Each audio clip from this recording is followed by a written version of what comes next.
आज हमारे बीच में केमिकल फर्टिलाइजर से इंजीनियरिंग का डिप्लोमा किए हुए, इसके अलावा बीटीसी की जो 2 वर्षीय ट्रेनिंग थी उसमें भी टॉपर स्टूडेंट रहे, इसके साथ कई उपलब्धियों के मालिक हैं। हमारे साथ में आज हैं मास्टर मोहम्मद अहमद साहब, जिन्होंने हाई स्कूल और इंटरमीडिएट की परीक्षा अपने समय में खेमकर इंटर कॉलेज में टॉप करके आज यहाँ तक पहुंचे हैं। हम उनसे चाहेंगे कि जो छात्र एवं छात्राएं इस वर्ष 2025 में हाई स्कूल व इंटरमीडिएट की परीक्षा दे रही हैं, उनको क्या सलाह या क्या सुझाव देंगे जिससे वह अच्छे अंक अर्जित करके हमारी इस तहसील लहरपुर का नाम रोशन कर सकें। मोहम्मद अहमद साहब चाहेंगे कि आप हमारे छात्रों को सलाह देंगे और बताएंगे जो एक्टिविटी है। बोर्ड एग्जाम के परिप्रेक्ष्य में इतना कहना है कि अक्सर बच्चे एक तो उसका टेंशन ले लेते हैं, एक दबाव। तो सबसे पहले ये है कि हमको कोई दबाव नहीं लेना है। हमारा जो ज्ञान है हमको उसी आधार पर उनके सवालों के जवाब अपनी सरल भाषा में देना है। सबसे पहला तो कुछ ये हो गया। दूसरा ये होता है कि ज्ञान एक ये होता है कि मौखिक उसको आंका जा सकता है, एक लिखित आंका जा सकता है। जो बोर्ड परीक्षाओं में हमारे ज्ञान का को मापने का एक तरीका है तो वो लिखित में होता है। और अक्सर बच्चे होता है कि वो पढ़ने में बहुत तेज है, लेकिन जब बात आती है कॉपी पर उसको कैसे लिखा जाए तो ये या तो उनको तरीका ही नहीं बताया जाता है या उसकी प्रैक्टिस नहीं करवाई जाती है। तो इसका सबसे अच्छा तरीका यह है कि बच्चा जब परीक्षा के 15 दिन बचे तो अगर उसके पास 5 सब्जेक्ट हैं तो पर डे वो सुबह फजर के वक्त उठ करके अपना जो पूजा अर्चना है, इबादत है, वो कर ले। उसके बाद उसका एक ही मकसद रहना चाहिए कि अपना मॉडल पेपर उठाए और एक पेपर हल कर दे 2 घंटे से 1 घंटे में। उसके बाद दूसरा पेपर उठाए, उसको हल करे। उसके बाद तीसरा उठाए। इसी तरीके से अगर उसके 5 सब्जेक्ट हैं तो उसका रोजाना का लक्ष्य ये होना चाहिए कि वो रोजाना 5 बार अमली प्रैक्टिस उसकी हो जाना चाहिए।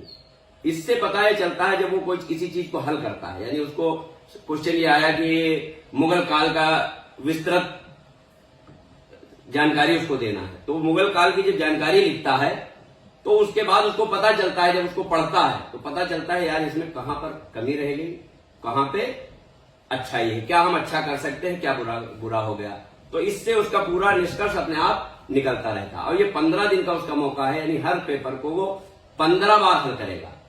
और ये एक बहुत बड़ी बात है कि हम कोई भी जब क्वेश्चन याद करना चाहते हैं तो हमारे बच्चे क्या करते हैं, उसको केवल रटते हैं। रटने से ये होता है कि हमको वो चीजें 30% ही हमारे दिमाग में कैप्चर हो पाती हैं। जब वही चीज हम लिखते हैं तो 3 गुना ज्यादा स्पीड में और 3 गुना ज्यादा अच्छे अंदाज में हमारे दिमाग में वो चीज मेमोरी में कैद हो जाती है। तो सबसे अच्छा उसका फायदा यह होगा कि 3 गुना स्ट्रांग हो गया क्वेश्चन।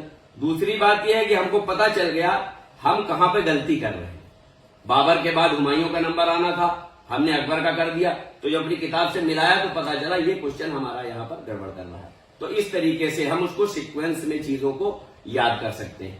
तीसरी बात यह है कि बच्चे अक्सर ये होता है किसी न किसी टॉपिक पर उनका माइंड सेट नहीं हो पाता है। एग्जाम के आखिरी दिन तक वो इसी में उलझे रहते हैं। तो मेरी राय यह है कि अगर कोई 1-2 टॉपिक उनका कमजोर है और अब परीक्षा का टाइम बिल्कुल करीब आ गया तो उसको उस सब्जेक्ट को वो उस टॉपिक को वो इग्नोर कर दे, यानी उनको 1-2 नंबर के चक्कर में उनका पूरा जो सब्जेक्ट है वो खराब ना हो। अब वो केवल अपने उन चीजों पर करें जो उनको पूरी तरीके से याद है, यानी 15 दिन अब वही होगा, उसी चीज का रिवीजन करना है जो हमें पहले से मालूम था। कोई नया सब्जेक्ट, कोई नया टॉपिक, कोई नई चीज हम नहीं टच करेंगे। ये चीज हमारी उसके लिए होगी। दूसरी बात ये होता है बच्चे अच्छी राइटिंग का एक टेंशन होता है, तो अच्छी राइटिंग अच्छी बात है, लेकिन इससे नंबरों पर बहुत ज्यादा फर्क नहीं पड़ता है। यानी कोई किसी की राइटिंग बहुत अच्छी है, किसी की राइटिंग बहुत खराब है, लेकिन बहुत खराब का मतलब यह है कि अगर वो पढ़ने में ही नहीं आ रही तो दिक्कत होगी। लेकिन अगर हम क्वेश्चन को हल कर रहे हैं और एग्जामिनर को उसका जवाब समझ में आ गया है तो राइटिंग बहुत मायने नहीं रखती। तो इसलिए हमारा उद्देश्य ये होना चाहिए कि सही सही लिखा हो। भले अब राइटिंग हम 10-15 दिन में अपनी राइटिंग को इम्प्रूव नहीं कर सकते, तो वो अपने दिमाग से उस टेंशन को निकाल देना चाहिए। चौथा क्वेश्चन ये आता है कि अगर कटिंग का मैटर है तो क्या किया जाए।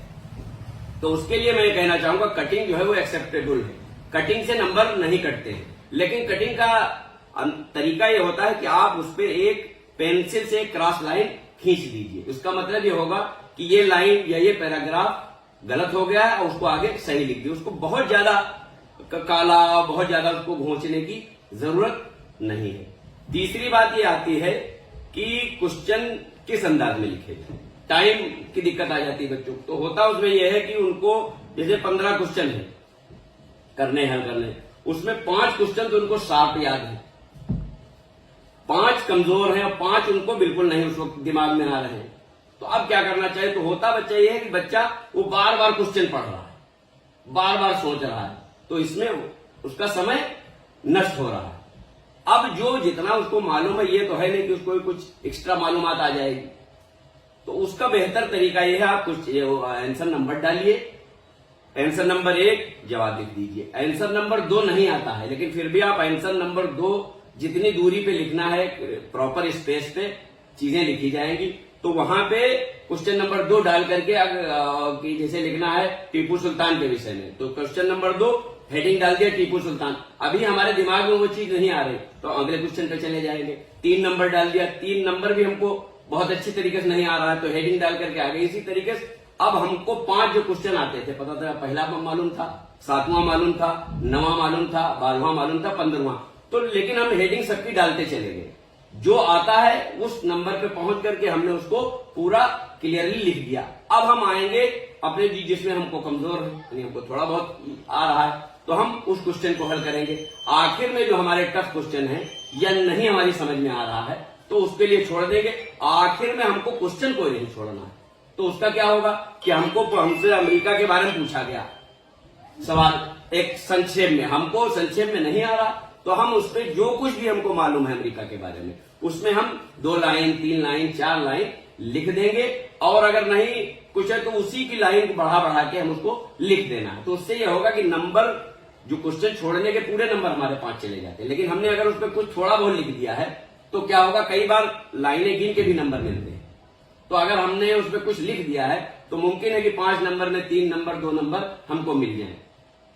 इस टेक्निक से हमारा टाइम भी बचेगा और हमको उन क्वेश्चनों में भी नंबर मिल जाएंगे जो हम छोड़ने वाले थे। इसके अलावा एक ये चीज होती है, कुछ चीजें होती हैं कि दिमाग में क्लियरिटी नहीं आ रही होती है कि यार इसका जवाब क्या लिखा जाए।